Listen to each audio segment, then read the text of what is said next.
The first 6 months I spent producing music, I produced exactly 0 songs. I had a DAW, I had YouTube tutorials, I had a folder on my desktop called Beats that contained 17 unfinished project files and one accidental recording of my fan. I was learning everything and making nothing. That's the actual beginner experience nobody talks about. The part where you don't know what order to learn things in, so you learn everything in the wrong order and wonder why nothing sounds like music yet. So this is what I tell myself on day one.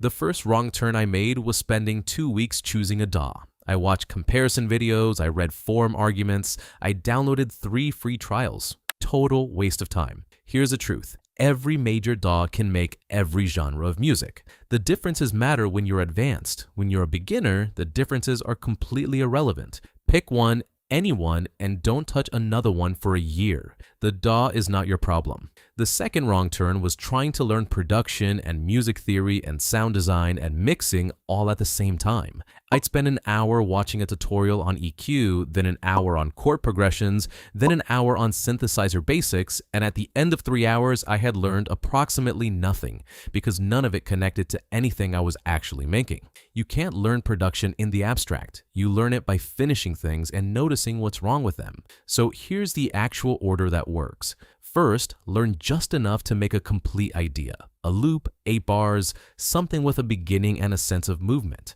Not a finished song, just something that feels like the seed of one. That's your only goal for the first month. The reason completion matters more than quality at the start is that every skill in production, arrangement, mixing, sound selection, structure only becomes a real problem once you finish something and can hear what's missing. You cannot learn to arrange a song you haven't written. You cannot learn to mix a track that doesn't exist. Finishing bad things is how you discover what to study next, and that's the only study plan that actually works. The thing I wish someone had told me early, your ear develops faster than your hands, meaning you'll be able to hear that something sounds wrong before you know how to fix it, and that gap is genuinely uncomfortable.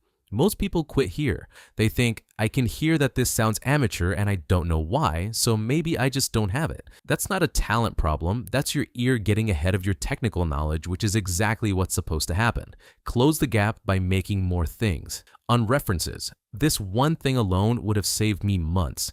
A reference track is a finished, professionally produced song in the genre you're working in, and you should have one open in your project from day one. Not to copy it, to compare. Every few minutes, switch between your track and the reference and just listen. Your low end too muddy compared to theirs, your drums too quiet, your mix too cluttered. You don't need to know why yet, you just need to hear the gap. The reference tells you what direction to walk in before you know any of the technical vocabulary. The first 100 ideas you make are tuition. Every producer you've ever heard of has a hard drive full of embarrassing early work they will never show anyone, and every single one of those files taught them something their tutorials didn't. You are not behind, you are exactly where everyone starts, and the only variable that matters is whether you keep making things. Month 1, make one complete idea every week. 8 bars minimum. Doesn't matter if it's bad. Month 2, take one of those ideas and try to turn it into a full song structure. Verse, chorus, bridge, whatever fits. Month 3, find one thing that sounds wrong in that song and actually research how to fix it.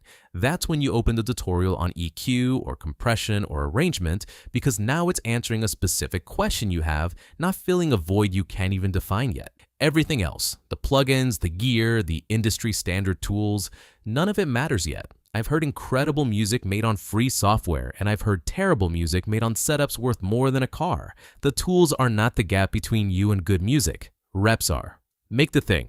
Make it badly. Make it again.